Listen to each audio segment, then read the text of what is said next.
In a world where every second counts, time is money, so stop procrastinating and focus on being truly productive. Only with discipline, focus, and constancy will you be able to move forward steadily and achieve your goals. In this After Effects tutorial, I'll show you the techniques you need to create these smooth transitions and camera movements. So, if you want to learn motion graphics, stay tuned for the end, because I'll explain everything step by step. Let's get started. By the way, if you want to support the channel, in addition to your likes, you can also do it from my Patreon page. There, I share with you all the projects I use in the tutorials, so you can keep practicing and learning. I leave the link in the description if you want to take a look. As in other tutorials, the first thing I'm going to do is import the files. I'm going to import all of them except this one from Photoshop, since it's separated into layers. So I have to import it separately later. I'll go back to File, Import, and now I'm going to bring in the Photoshop file. Here I'm going to choose Composition and Maintain Layer Size. And to keep everything well organized from the start, I'm going to open the order script created by our friend Zavat, who shares it completely free for everyone. I'll leave the link in the description in case you want to download it. Note, if I select all the assets and click this option, it automatically organizes everything by folder. 3D models, images, JPGs and PNGs, audio files, compositions, and Photoshop files. By the way, if you like documentary-style editing, my course is now available. But it's not just a course in which I show you how to animate a sequence in After Effects and that's it. But I show you the entire procedure that I followed to create this animation. From the initial idea to the final render, going through each and every phase of the creative process. I'll leave the link in the description in case you want to take a look.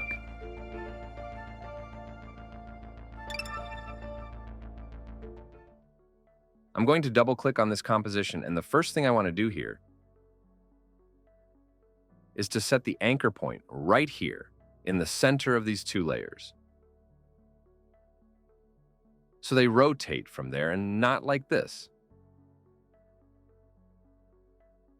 So I'm going to select this one, and with the pan behind tool, I'm also going to move the anchor point down. When it's here, in the center, I'm going to press the Control key, and it'll automatically stay there. With this layer, I'm going to do the same thing. I'm going to move the anchor point down, and when it's here, in the center, I press the Control key, and it'll stay stuck in the same place as the anchor point of this layer. And this other one. Now, with the Alt key held down, I'm going to click on the clock, and here I'm going to type time per 360. This means this layer will rotate 360 degrees per second. Or what is the same, a complete turn. But instead of 360, I'm going to put 120 so that it takes 3 seconds to make a complete turn. Now, on this layer, holding down the Alt key, I'm also going to click on the clock, and using the pick whip key, I'm going to parent it to the rotation of the minute hand. But to prevent both hands from rotating at the same time, I need to add something to the expression here. Look, if this clock has 12 hours, then I'm going to divide this expression by 12. And so, for each rotation the minute hand completes, this hour hand will advance 1 hour. Although all this will happen very quickly in the final animation, and it won't be noticeable, but hey, things done well are done well. I'm going to activate motion blur on all these layers. If it doesn't appear, use F4 to expand it. We'll return to the Compositions folder and create another one called Scene 1. 1920 by 1080 at 30 frames with 20 seconds left. Here, with a right click, I'm going to create a solid that will serve as the background. The color doesn't matter because later on, I'll add a gradient. In this composition, I'm going to add the clock. I'm going to convert it to 3D, and I'm going to reduce the scale quite a bit, for example, to 15%.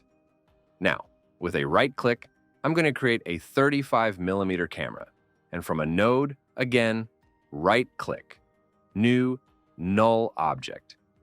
We'll also convert it to 3D and parent the camera to it. Here, at the beginning of the timeline, we'll display the null position, and with a right click, we'll separate the dimensions. Since we're only going to do a small animation here in the Z position, so we'll select keyframe. And now here at 220, we'll select another one. In this first one, we'll zoom in a little. I'm going to set the value to 1650 here. We'll smooth these two keyframes with F9. And we'll also give the curve a little bit of shape. Here we'll select the value graph. Now I'm going to move this handle all the way to the left. Well, not all the way, around there.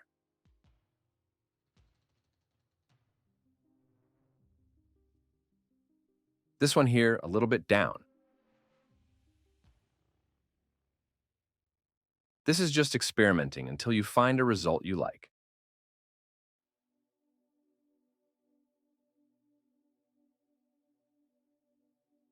That's fine for me.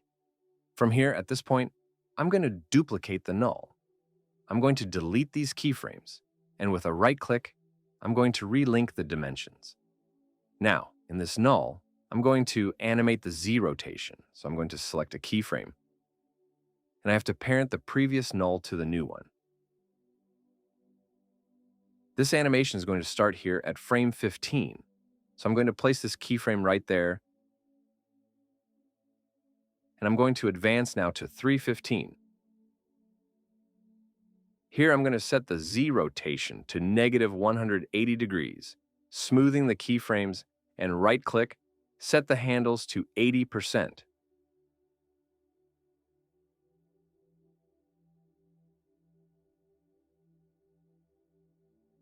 We should have a curve like this.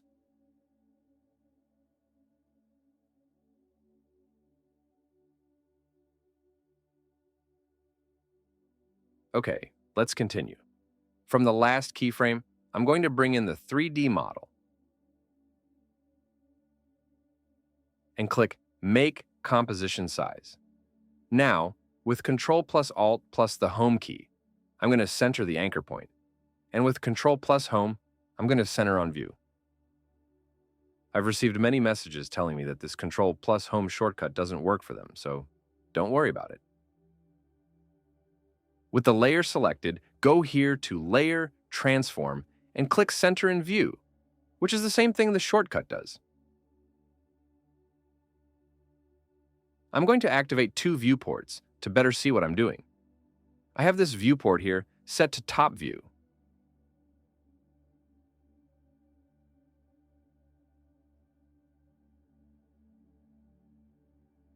What I want to do now is move this clock composition a little bit to the front, here on the Z-axis, so that it's visible in front of the coin. I'm going to leave it roughly around that.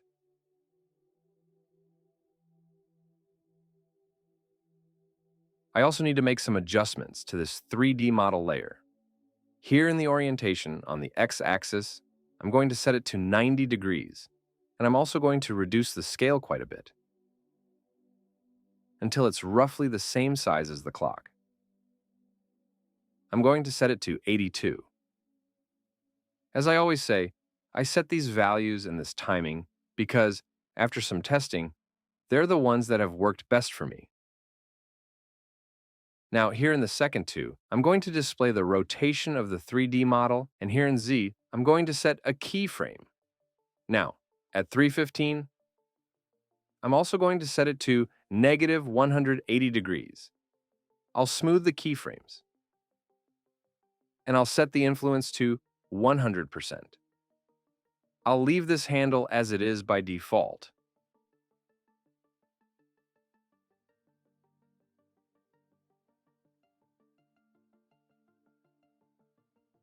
Okay, but to make the clock move with the rotation of the 3D model, we'll position ourselves here on this first keyframe, and we'll cut this composition right at that point. And this part that we have cut, we relate it to the 3D model. Let's preview it to see how it looks.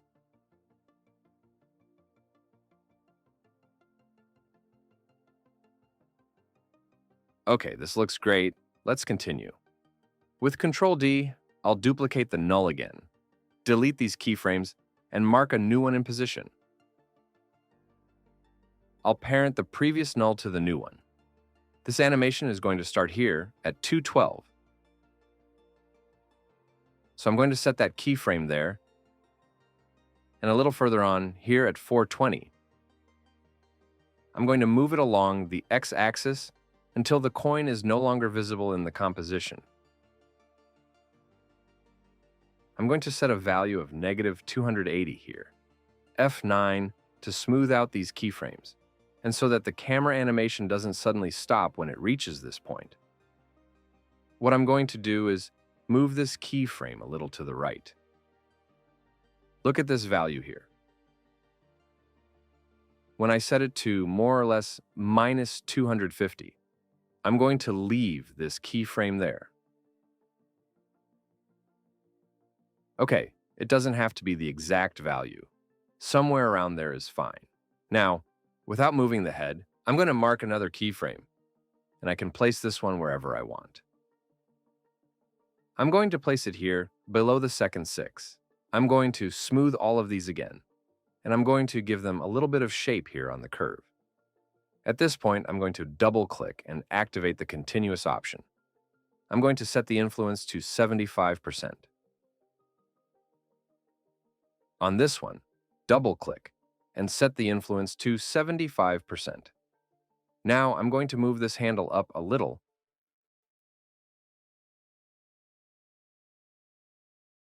more or less there,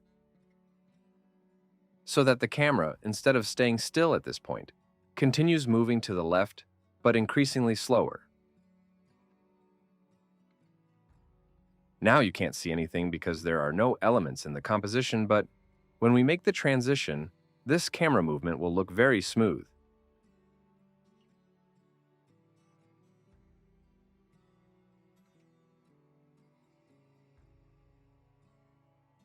I'm going to select these keyframes, and I'm going to position myself right here at this point, which is the highest peak of the animation. Without moving the head from there, I'm going to select these two layers, and with Ctrl-Shift+D, I'm going to cut them right at that point. These three, which belong to the same scene, I'm going to paint them the same color. Now, being here on the last keyframe, I'm going to bring in a texture that I have here in the assets. I'm going to place it on top here, and the green color, I'm also going to convert it to 3D. With Control-Home, I'm going to center it. I'm going to make it a little smaller. That's fine.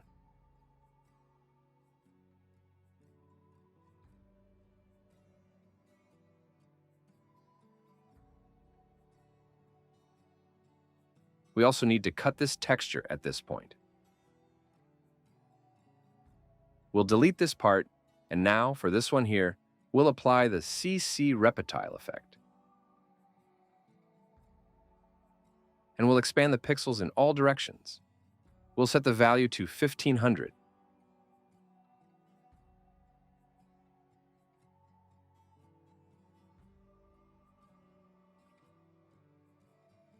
Here in Repeat, we'll change it to Unfold.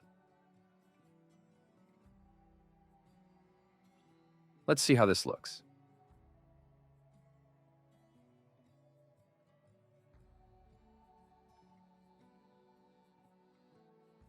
Okay, this looks spectacular. Let's continue. I'm going to go back here to the Compositions folder, and I'm going to create a new one called Post-it, measuring 1000 pixels by 1000 pixels. Everything else stays as is. Right-click, I'm going to create a solid and I'm going to color it yellow, more or less like this.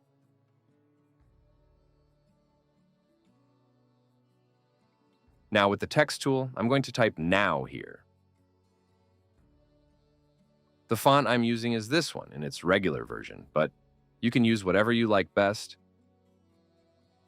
I'm going to leave the text centered there and a little larger. Okay, I'll go back to scene 1, and now I'm going to bring in the post-it note.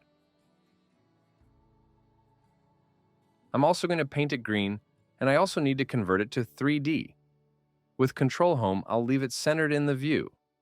Now here on the Z-axis, I'm going to rotate it 180 degrees, and I'm going to set the scale to 40%. Okay, perfect. The thing is, this composition also has to start right here at this point, where we marked the transition.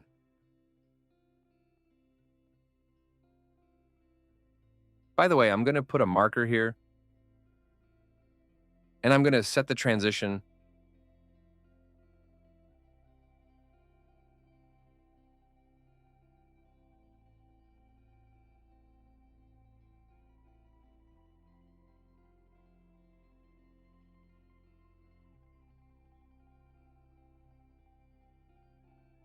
I'm going to add the effect called CC Page Turn to this post-it note composition.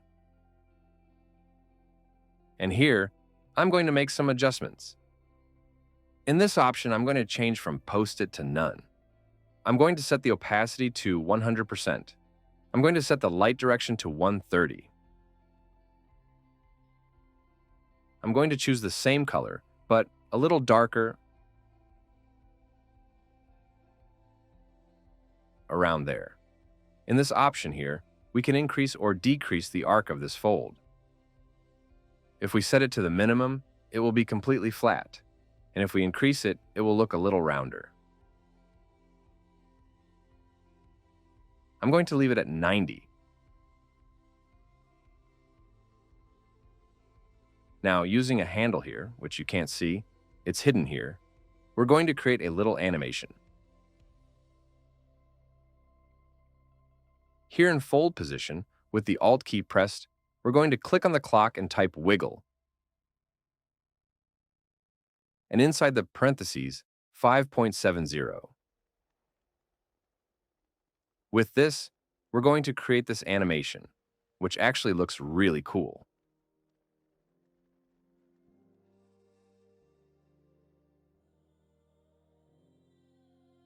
Okay, perfect.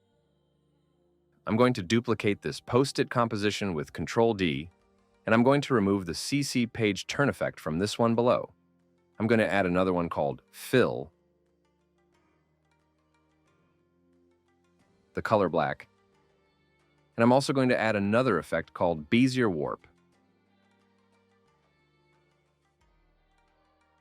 In this composition up here, by pressing E twice, I'm going to expand this expression. Now in this copy, I'm going to select the Bezier Warp effect. And this handle we have here, which corresponds to the lower right corner, which is this one here.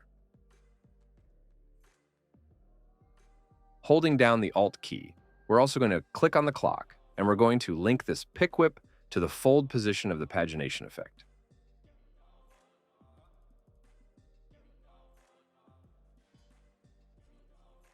Okay, what happens is that now, if we select this effect, we can't move the handle because here, at the end of the expression, we have to add plus value.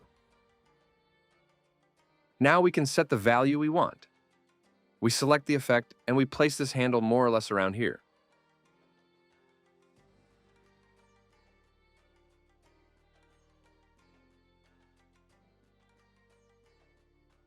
Okay, perfect.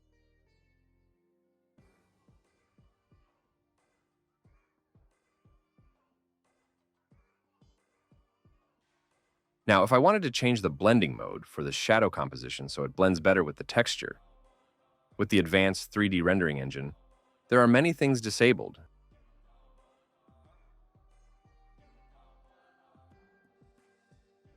Including blending modes, layer styles, effects. track mats, masks, all of this is disabled. So if we wanted to add any effects, it wouldn't let us. And if we wanted to activate motion blur, it wouldn't work either. We can activate it, but it doesn't.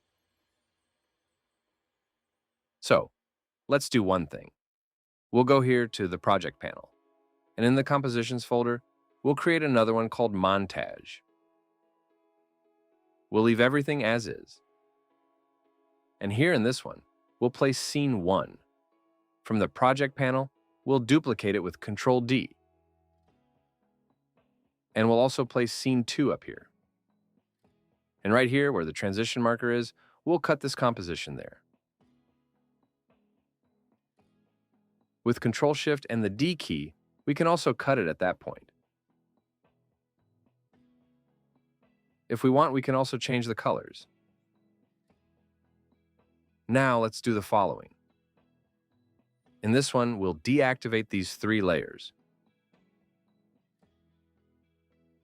We'll only keep the clock and the 3D model. We'll also deactivate the background.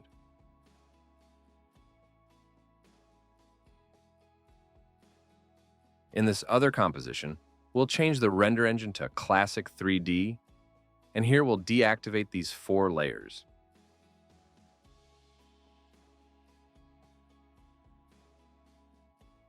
Now we can activate motion blur, for example, on the texture.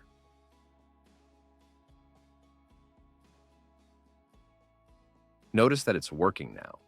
And when we had the advanced 3D render engine, even though we had it activated, it didn't work.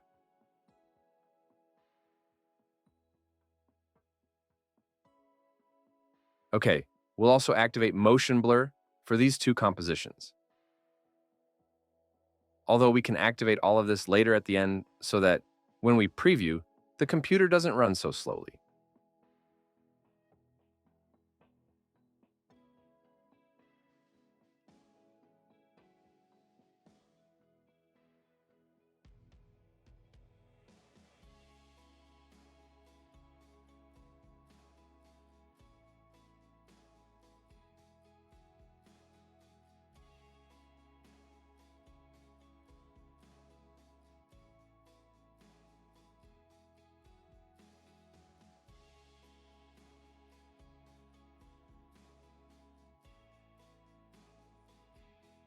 Here, in the second scene composition, we still have a lot of things to do.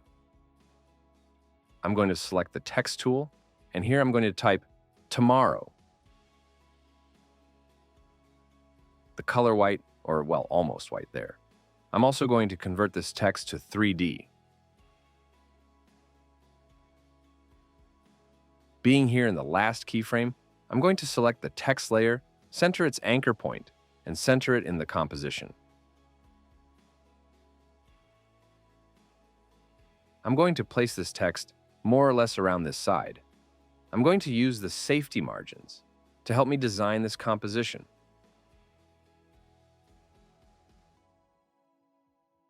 More or less around there.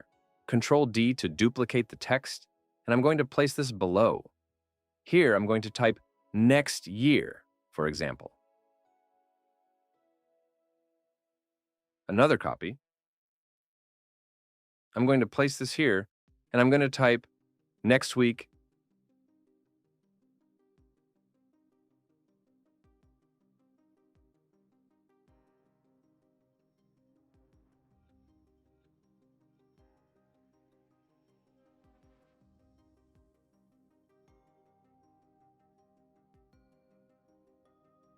Control D, and I'm going to place this copy here. And here, I'm going to type later. Well, here everyone can get as creative as they want.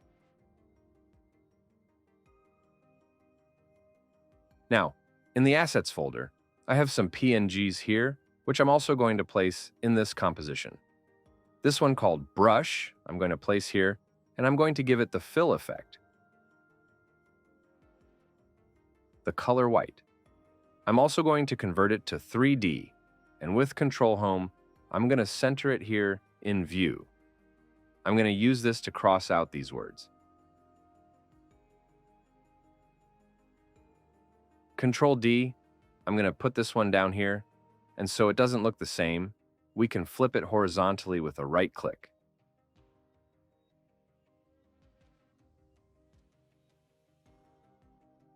I'm also going to bring this one called cross, and I'm also going to add a fill effect, white. We'll convert it to 3D, and with Control Home, we'll center it here in the viewport.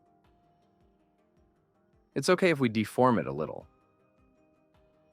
With this one, I'm going to cross out this word, Control D, and with this other one, the missing one.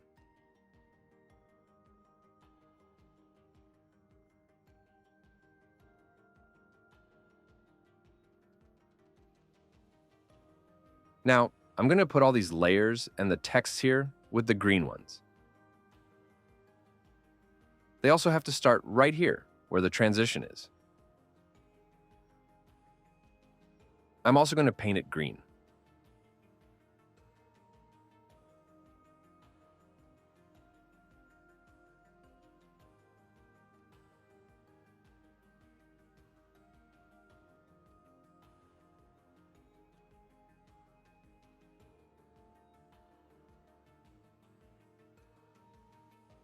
Okay, here in this word, I see I'm missing one of these. So I'm going to duplicate it with Control D and put it here.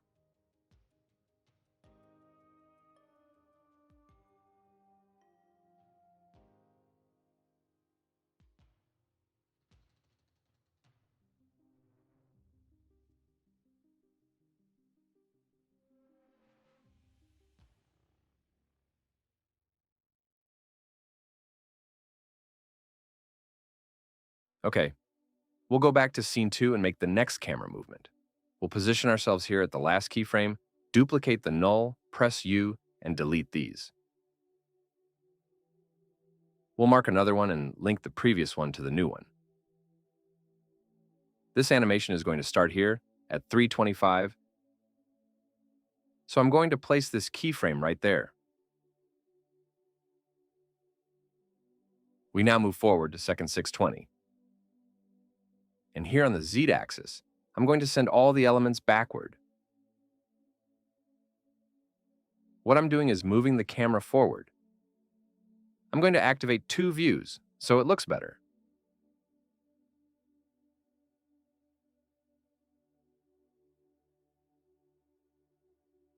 Okay, so here, I'm going to set a value of negative 1,580.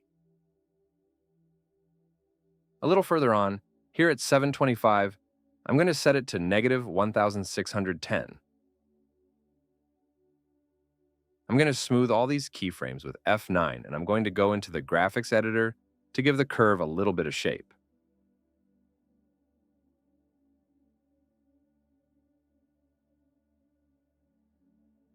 I'm going to set the influence to 70 for this one, 65 for this one, and I'm also going to check the continuous option. Now, just like we did before, we move this handle up a little bit so that the camera animation doesn't stop at this point, but instead continues moving backward, but more and more slowly. With this, we achieve very smooth and fluid camera movements.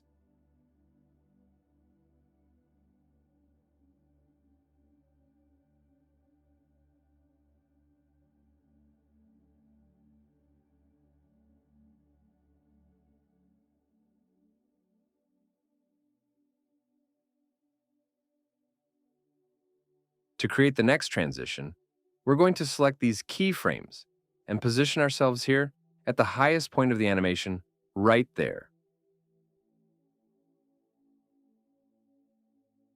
Right-click and create a solid, which we'll call transition. I'm going to color it white, not completely, more or less around that point. We deploy the opacity and mark a keyframe. Now, holding down the Alt key and pressing the arrow key, I'm going to move that keyframe 5 frames back. 1, 2, 3, 4, and 5. Without moving the head from there, I'm going to select another, and I'm going to move this other keyframe 5 frames forward. 1, 2, 3, 4, and 5. Now, on this first one, I'm going to set the opacity to 0. If we want, we can also smooth it with F9.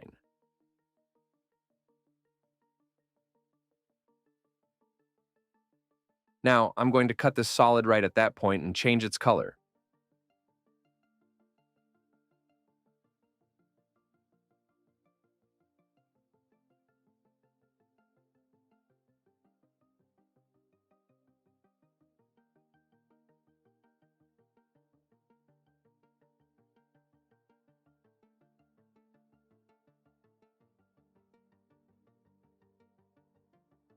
Okay, perfect. Again, here in this last keyframe, I'm going to add another file that I have here in the assets. I don't know if it's this one. Okay, not this one. I'm going to add this other one here on top. I'm also going to convert it to 3D. And with Control Home, I'm going to leave it centered in the viewport. I'm going to scale it down quite a bit. I'm going to set it to 57.5.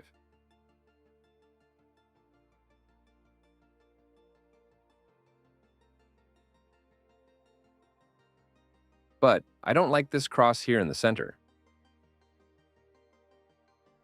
So I'm going to create a mask around it, and I'm going to set this mask to subtract mode. I'm also going to paint this composition yellow.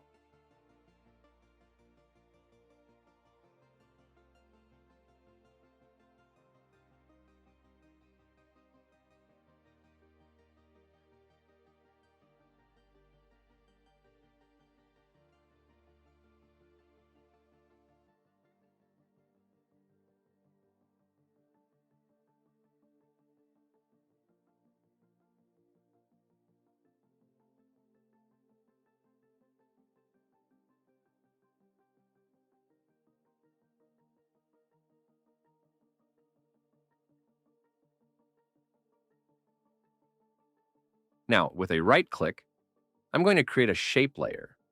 And to this, I'm going to add a rectangle and a fill.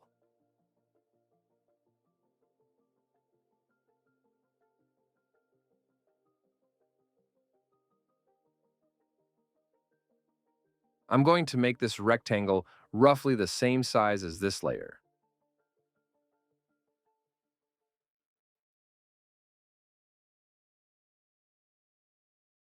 Around there.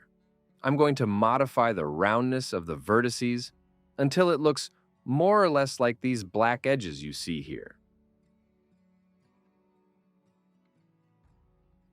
Okay, I think it's perfect there.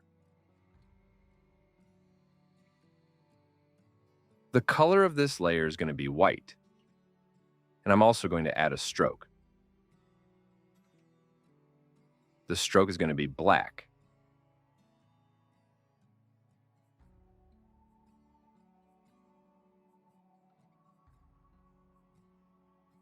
Now, I'm also going to convert this layer to 3D, and with Control Home, we'll center it again in the viewport. I'm going to place it behind this one called Focus. It's perfect there. Now I'm going to parent this layer's opacity to the transition's opacity.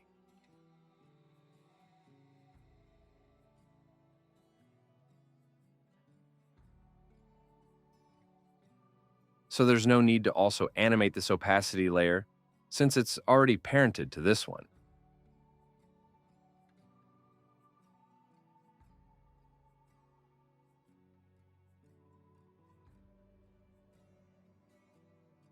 We'll also cut it at that point and change its color.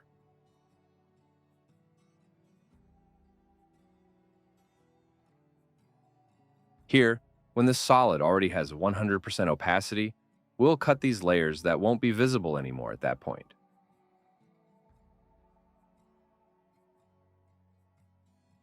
Now, to keep this a little more organized, I'm going to place the camera and nulls below everything else.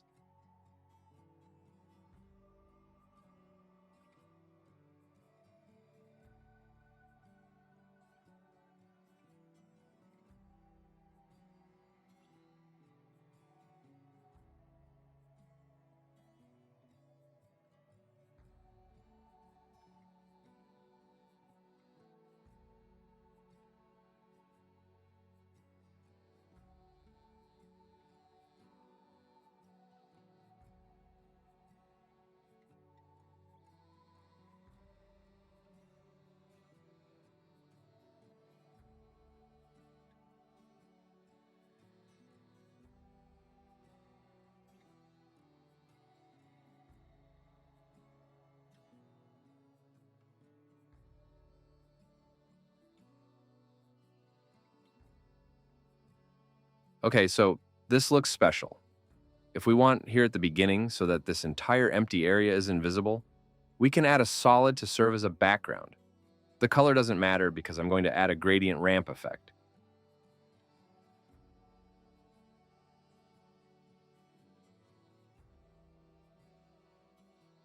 Here, I'm going to change to radial ramp. I'm going to place this handle here in the center, and I'm going to move this one to the left. I'm also going to invert the colors, and here in white, I'm going to make it a fairly dark gray, more or less like that. In ramp scatter, we can increase this value to slightly disguise those harsh, defined lines left by the gradients.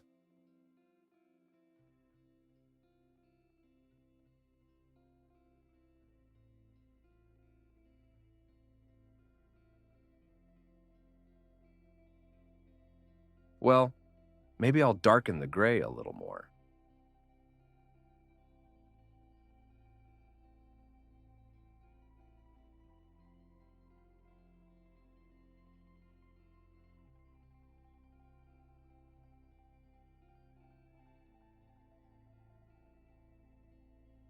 Before continuing with the camera animation, I'm going to need other compositions.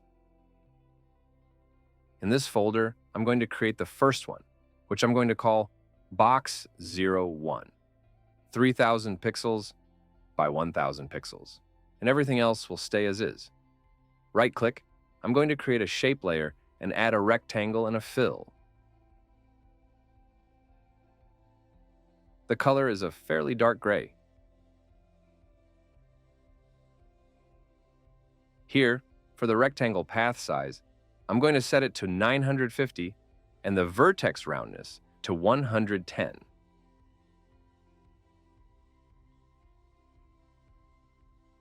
This other folder is going to be for the icons, and this composition is going to be called Icon 01.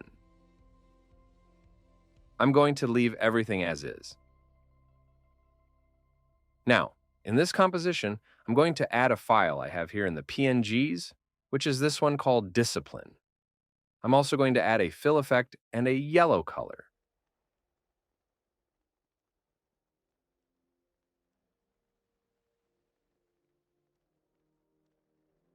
Now, here in the Box 01 composition, I'm going to put the icon on top and scale it to 70%.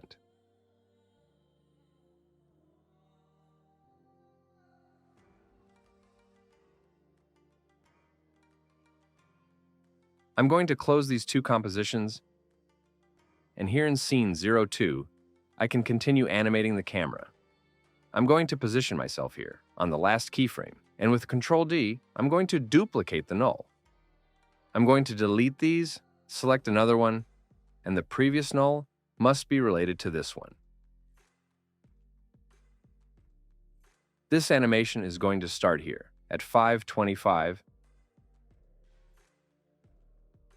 I'm going to move forward now, and here at 903, we're going to move the x-axis to the left until this shape is no longer visible in the composition.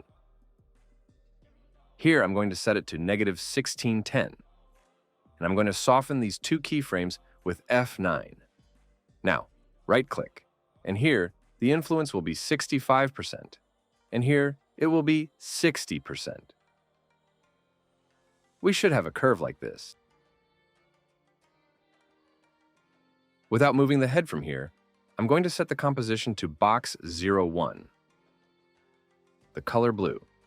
I also need to convert it to 3D. With Control-Home, I center it here in the viewport, and I need to adjust the rotation. I'm going to set it to 180 degrees and the scale to 47. And now, I'm going to unfold the position. With a right-click, I'm going to separate the dimensions, and I'm only going to animate the y-axis. So I'm going to set a keyframe. And now 25 frames later, here I'm going to move this composition up a little bit, and 10 frames later, I'm going to select this keyframe, and with Ctrl-C, Ctrl-V, I'm going to paste it. Here, in this first one, I'm going to move this composition down until it's no longer visible in the composition. I'm smoothing these keyframes, and here, in the graphics editor, we're going to give the curve a little bit of shape. Let's select the value graph and just the Y position.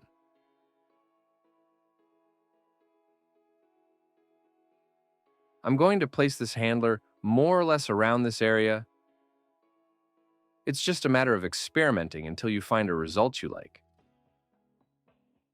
Basically, what I want to do is sort of bounce, but very subtly.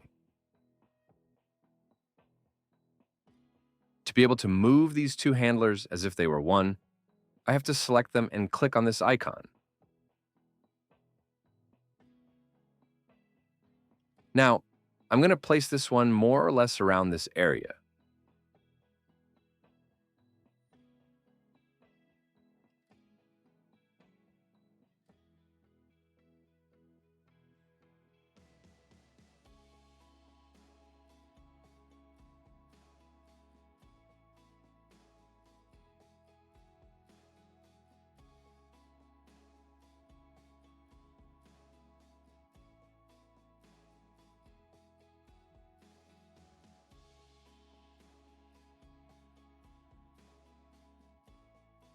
Okay, I like it around there. Notice how it bounces a little bit here, which is exactly what I want. Like a bounce, but very subtly.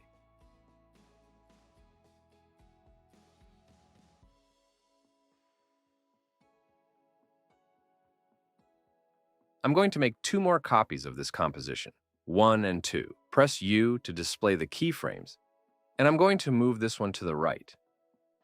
Using the safety margins, I'm going to position it more or less around this area. Since the dimensions are separate, we don't need to select all the keyframes to move these layers.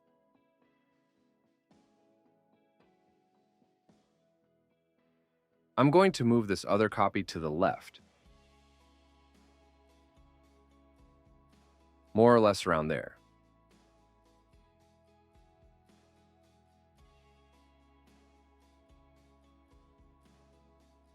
Now, I'm going to put all these keyframes and the ones for this composition too here at the beginning. And now I need to adjust the timing of these animations. This first one is going to start here at the 6th second. A little later at 6:25, the second one will start. And now at 7:20, the third one will appear. Here, I advise you to take your time until you find the right timing.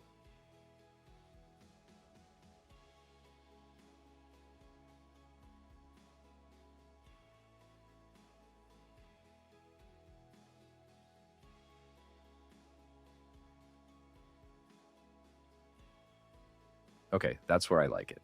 Now, this composition called Box 01, we are going to duplicate it 2 more times. And the same with the icons, 2 more copies. Here, in this one for icon 2, I'm going to replace this file.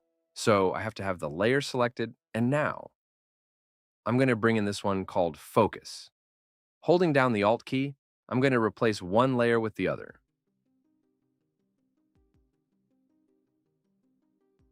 Well, although I don't think it was this file, it was this one called Focus 2, but that's fine.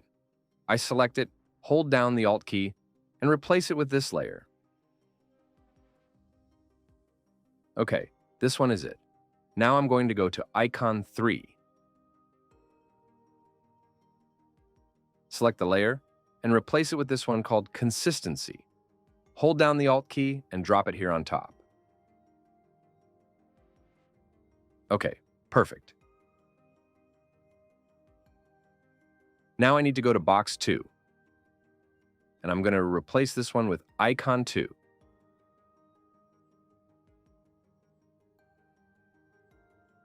In box 3, I have to do the same. I select the icon composition and replace it with icon 3.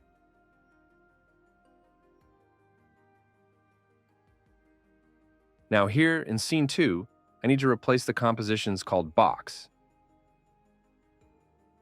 So I'm going to select this one and replace it with box 2.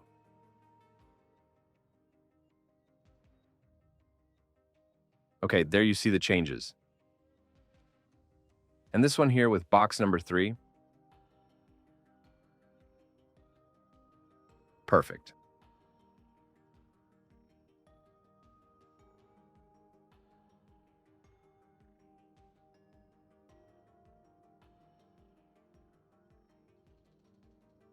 I'm going to duplicate this null to make one last movement. U key. We delete these keyframes and mark a new one. Now this animation is going to start here at the 8-second mark. I need to parent the previous one to the new one. And I'm going to place this keyframe right here at this point.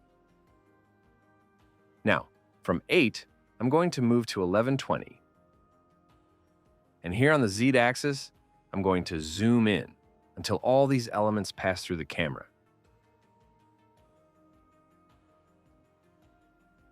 Okay, here I'm going to set the value to 300. I'm also going to smooth these two keyframes with F9. And as I always do, so that the camera doesn't stop abruptly when it reaches this keyframe, I'm going to move it a little to the right. When it reaches this value, it's approximately 260, so I'm going to leave that keyframe there, okay? It doesn't have to be exact either.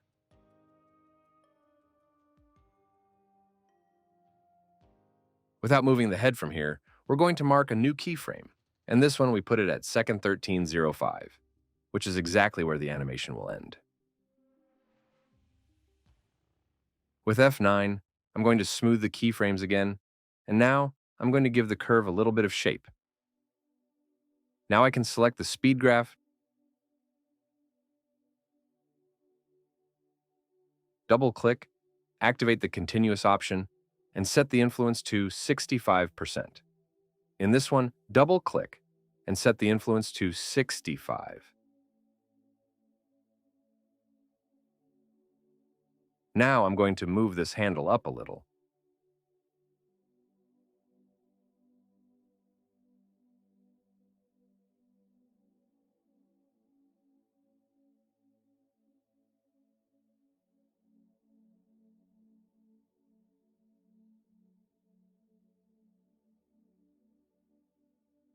This composition here, as the camera gets closer, needs to move down. I'm going to set it here at 920. Well, no, a little earlier. I'm going to go to 815, press U, and I'm going to mark a keyframe. Now, a little further ahead. Here at 10 or a little earlier. At 929, well, I'm going to leave it at 10. Here I'm going to move this composition down until it's no longer visible on the artboard. I'm going to leave this last keyframe linear. Hold down the Control key and click. Now I'm going to set the influence to 100%.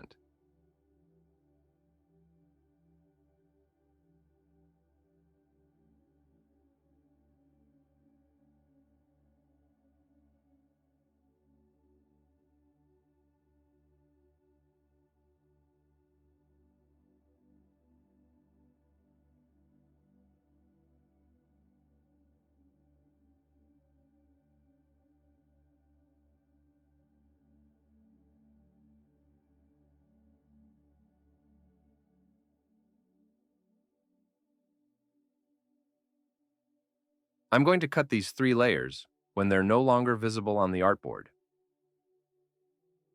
Well, not all 3. This one here, which is the background, I'm not going to cut. Just these 2.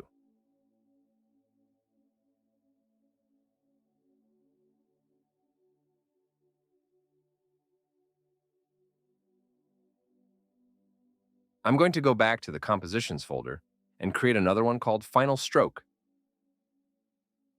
This one will be 5,000 pixels by 1,000 pixels, and everything else will stay as is. Here, I'm going to activate the proportionality grid. And now with the pen tool, I'm going to make a sort of zigzag shape here. I'm going to mark a point here, another one here.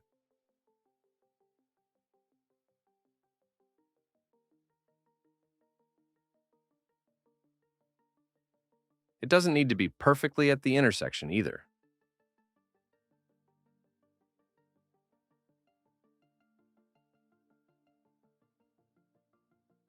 Okay, I'm going to leave this last one here in the center. I'm going to deactivate the fill on this layer, and again with the pen tool, I'm going to click on any of its points. Now, holding down the Alt key, I'm going to select all of them. And again, holding down the Alt key, I'm going to click on any of them. This way, we're going to give it a wavy shape.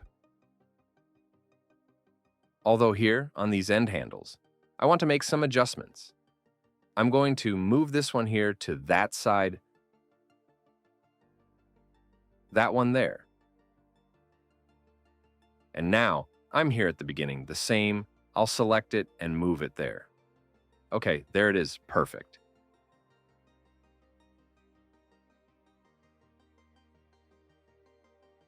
I'm going to rename this layer. And now with Control-C, I'm going to copy it. I'm going to go to Scene 2, Control-V, and here I'm going to paste the path. For now, I'm going to change the color to better see what I'm doing. While here in the last keyframe, I'm going to convert this layer to 3D, and with Control and the Home key, I'm going to center it here in the viewport. Now I have to adjust the rotation. Here I'm going to set it to -90 or 90, it doesn't matter. And here in X, I'm also going to set it to 90 degrees. I'm going to move this layer down a little.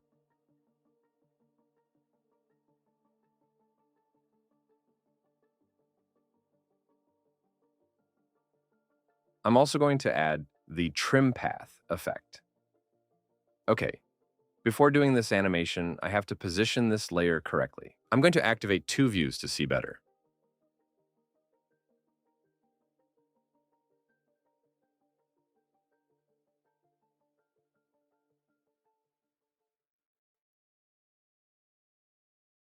So that this empty space isn't visible here, I'm going to select the path and move it back a little, more or less there.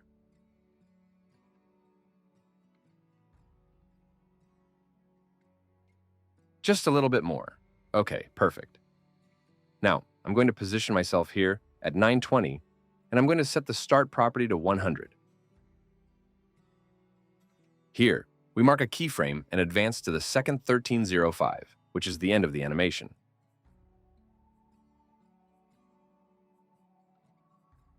Here, I'm going to set the start to 0, and I'm going to soften this last keyframe with F9.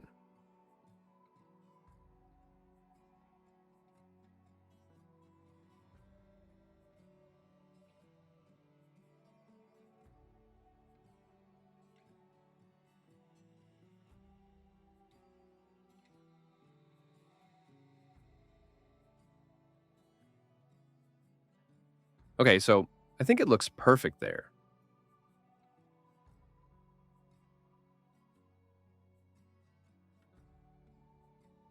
I have to place this layer below the box compositions. I'm also going to change its color, for example, to orange. And notice that even though it's below these compositions, the path is still visible here. We'll fix that very easily. With a right click, I'm going to create an adjustment layer, and I'm going to place it above the path, and with that, we'll solve the problem. I'm going to set these two layers to the same color,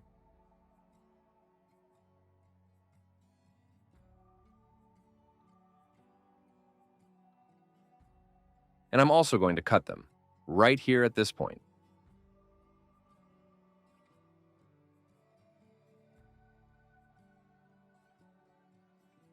Let's preview everything and see what it looks like.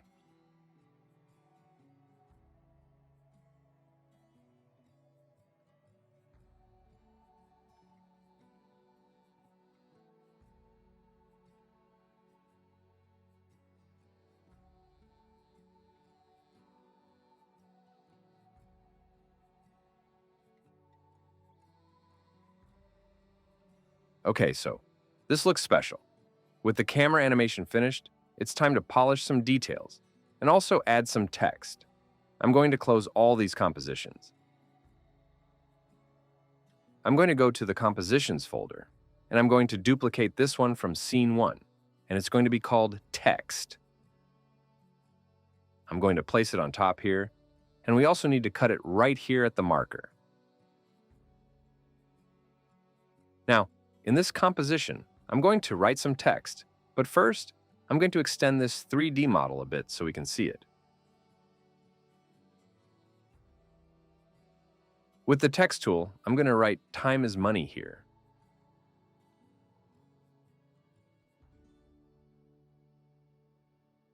And I'm going to make these two words at the top a little bit smaller. Okay, that's fine. With Control-Alt and the Home key, I center the anchor point. I also need to convert this text to 3D. Now, using two views, I'm going to position it correctly.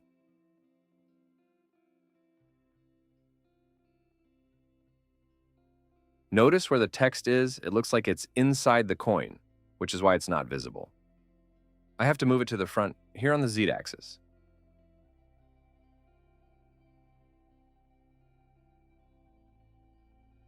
Okay, I'll leave it more or less there. Now with the R key, I'll display the rotation, and here in Z, I'll set it to 180 degrees. In this viewport here, I'll position the text wherever I like best.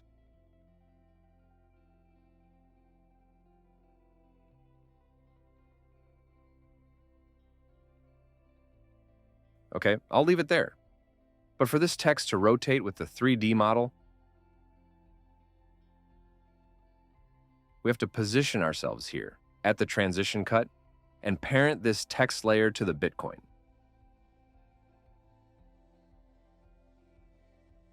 Notice that it now rotates at the same time.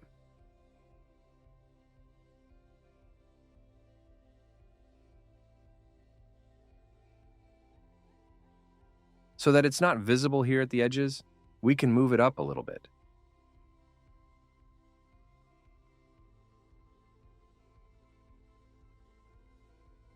And if we want, we can also bring it a little bit more to the front. Let's see there.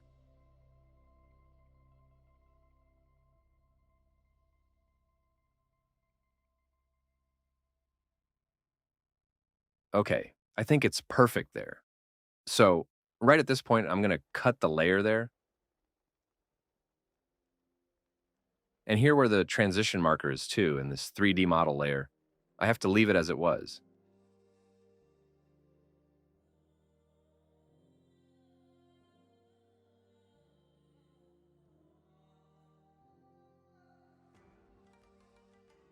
Look how cool the animation looks. Okay, now I can change this composition from Advanced 3D to Classic 3D. I'm going to deactivate these three layers. I'm going to keep just the text, which, by the way, I'm also going to activate Motion Blur for.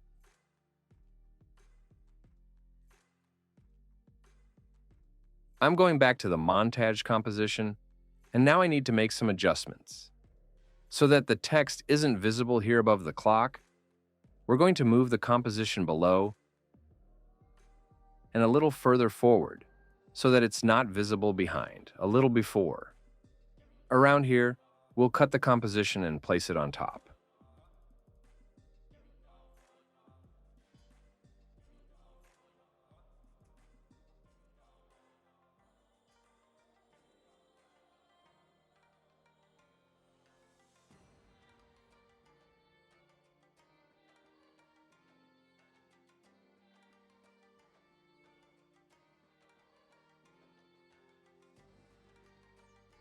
Here, in Scene 2, I also need to add some text. I'm going to write, "Be productive." I'm going to change the color of this text to a fairly dark gray. With Control-Alt and the Home key, we'll center it on the anchor point and also convert it to 3D. What I want to do now is position it in the same place as this layer here, the focus layer.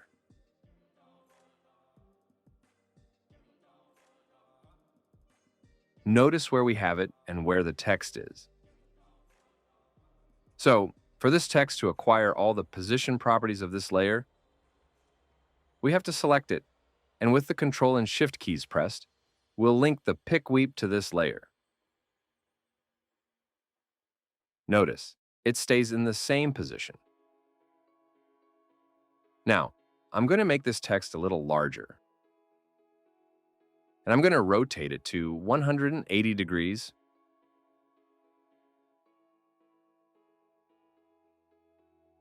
Okay, but this text shouldn't be visible here.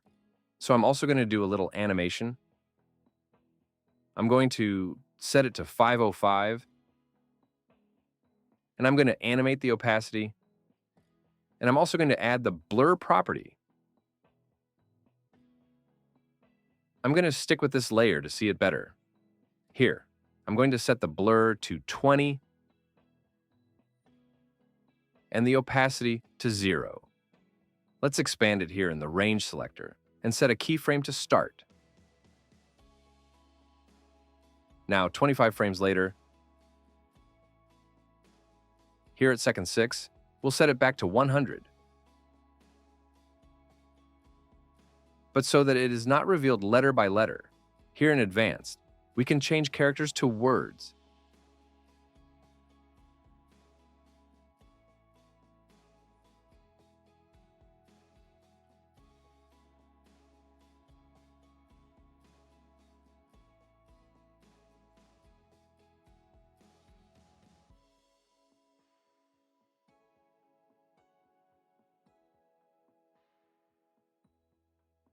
In this final part, I also need to add a couple of elements, some text and a PNG that I have here in the Assets folder.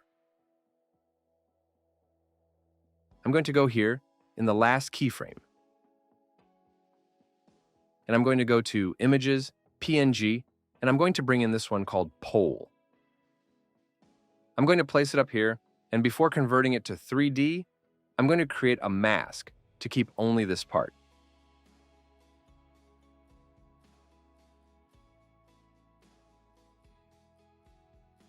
Now I'm going to convert it to 3D, and with Control plus Home, we'll center it in the view again, but rotate it 180 degrees.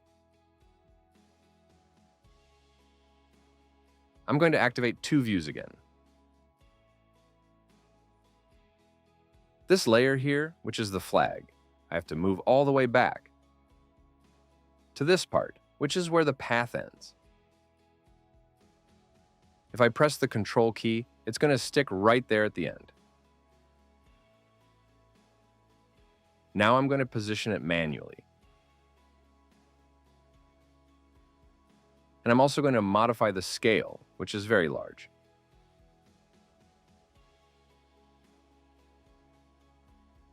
Before positioning the flag, though, I want to make some changes to the path here, as I think it's too high. I'm going to select it and move it a little bit down the Z-axis. I'm going to expand the position to do it more precisely.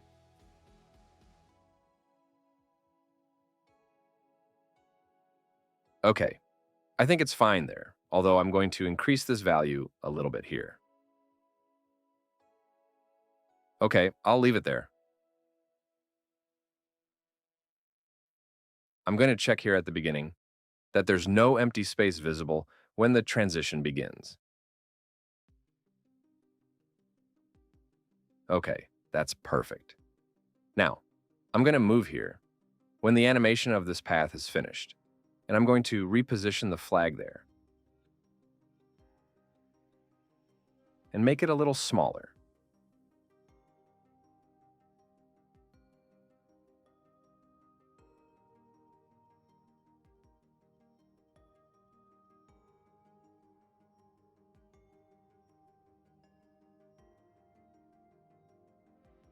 Now, I'm going to select this path and set the same colors as these shapes. Without moving from here, with Control D, I'm going to duplicate it. I'm going to delete the trim path from this copy down here. and I'm going to lighten the color quite a bit.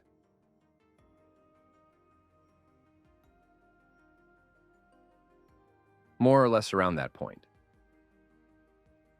I might also lower the stroke thickness a bit. I'm going to leave it at 84.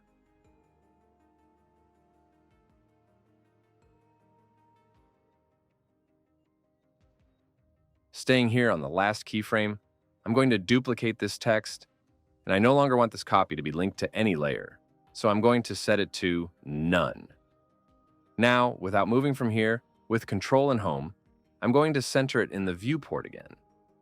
Here I'm going to type, Achieve your goals.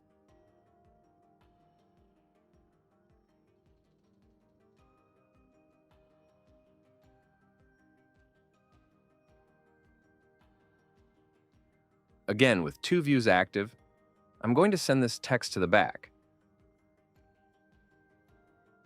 Although I'm not going to send it completely back. I'm going to leave it around here, a little bit larger, and move it up.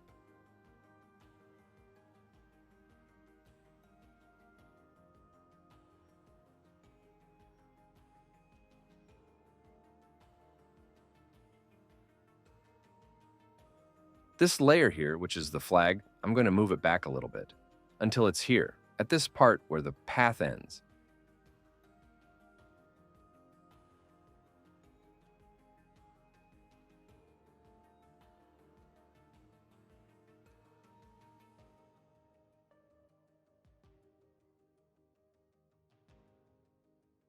Now, I'm going to organize these layers a little bit. I'm going to place this text layer in the yellow group, and I'm also going to change its color. Right here at this point, when the animation starts, I'm going to cut the layer there.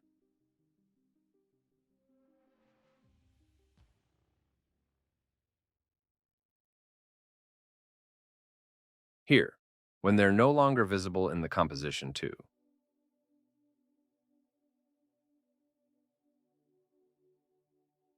And for this text at the end, which you can see here on this side, we also have to adjust the timing, but I'll do that later, when I add the audio. For now, I'm going to place it here, and I'm also going to move it down here with the orange group.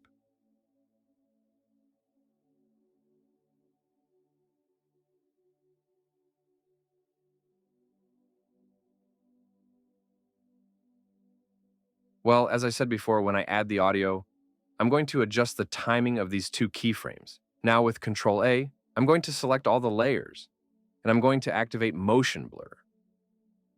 I'm going to go to the montage composition, and before previewing, I'm going to bring in this audio file I have here. Press L twice to unfold the audio waves. What I'm going to do is, in these spaces here where nothing can be heard, I'm going to cut the audio layer there and bring them together a little bit more.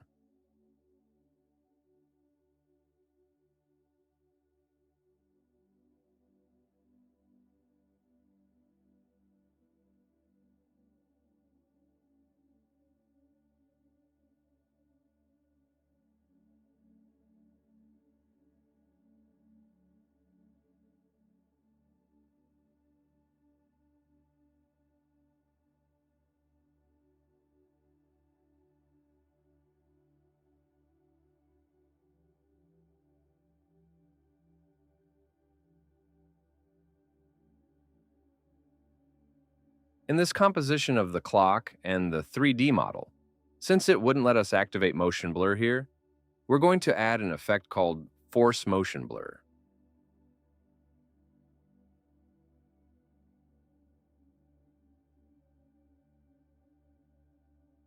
And this way we'll make it appear blurred with movement. We can tweak these settings here, but I'm leaving them as default.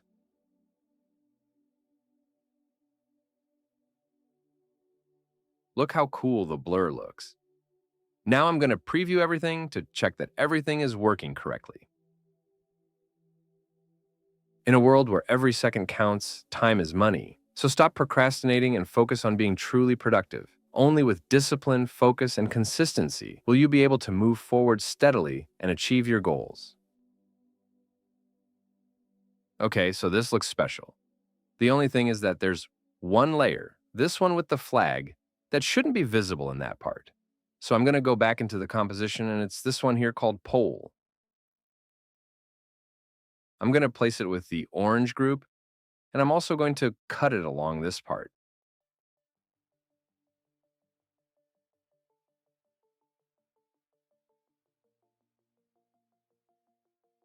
Another thing I'm going to do so that the audio doesn't start right at the beginning is to select all the parts and move them. For example, 5 or 10 frames to the right.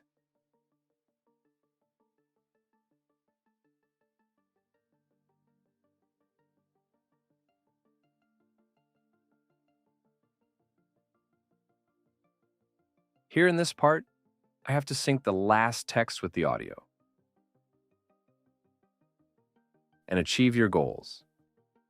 And achieve your goals.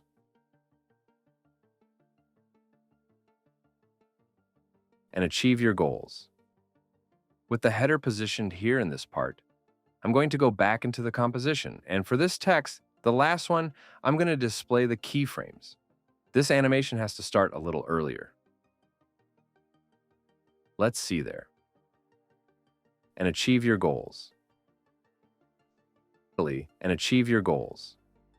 Okay, that's perfect. And achieve your goals.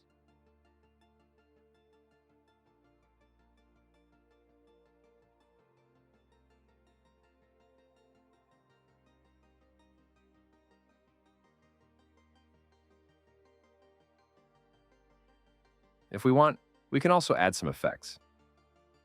For example, here on the scene on the Post-it note, I'm going to add an adjustment layer. I'm going to select this one here, which is the last one in the green group, and right-click to add an adjustment layer. I'm going to add a vignette effect to this one, and I'm going to leave it as it is by default. But with Control D, I'm going to duplicate it. I have to cut this layer at the same point as the green one.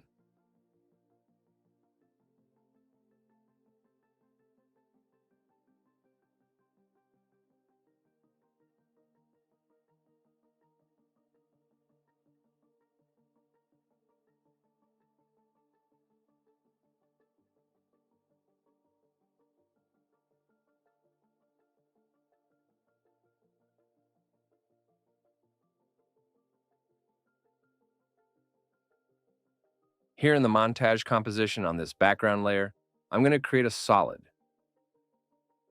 I'm going to make the color gray, somewhere between black and white. I'm going to set the brightness to 50%.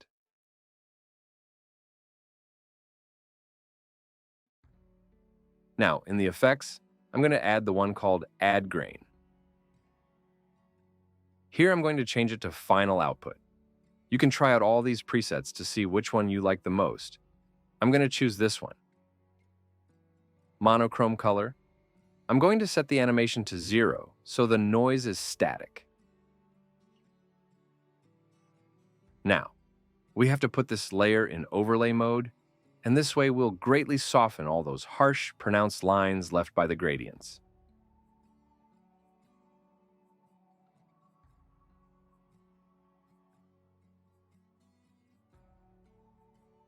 Right-click, I'll add another adjustment layer, and add some curves to this one. I'm going to do a very basic color correction. I'm just going to give it a little bit of contrast, like this. A little less. Now in the blue channel, I'm going to move this graph up a little bit. Not much, so it doesn't look so blue, just a little. I think that's where it might work.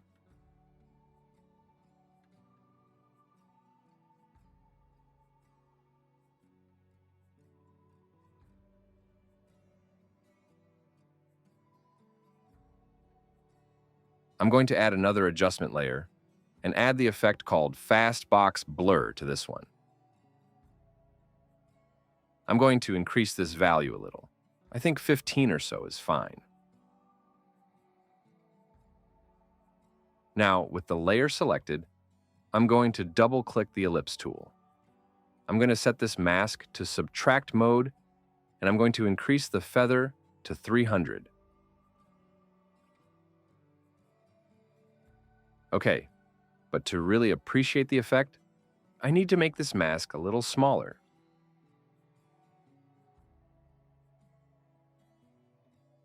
Around there, more or less.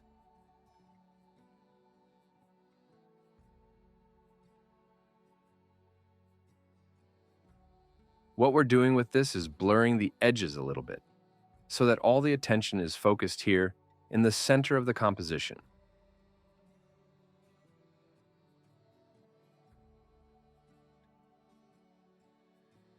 Although I think I may have gone a bit too far with the blurring, I'm going to make this mask a little larger again. I like it that way. Although, if you don't like this effect, you can also leave it disabled. Right-click. I'm going to create a solid, and I'm going to call it Fade. The color is black. Here, at the beginning of the timeline, I'm going to expand the position and select a keyframe. 10 frames later, I'm going to set the opacity to 0. If we want, we can soften these two keyframes. And now we've finished the animation, and it's working perfectly. If you get stuck at any step or there's something you don't understand, write to me in the comments and we'll fix it. And if you like the tutorial, leave a big thumbs up so I know. See you in the next video.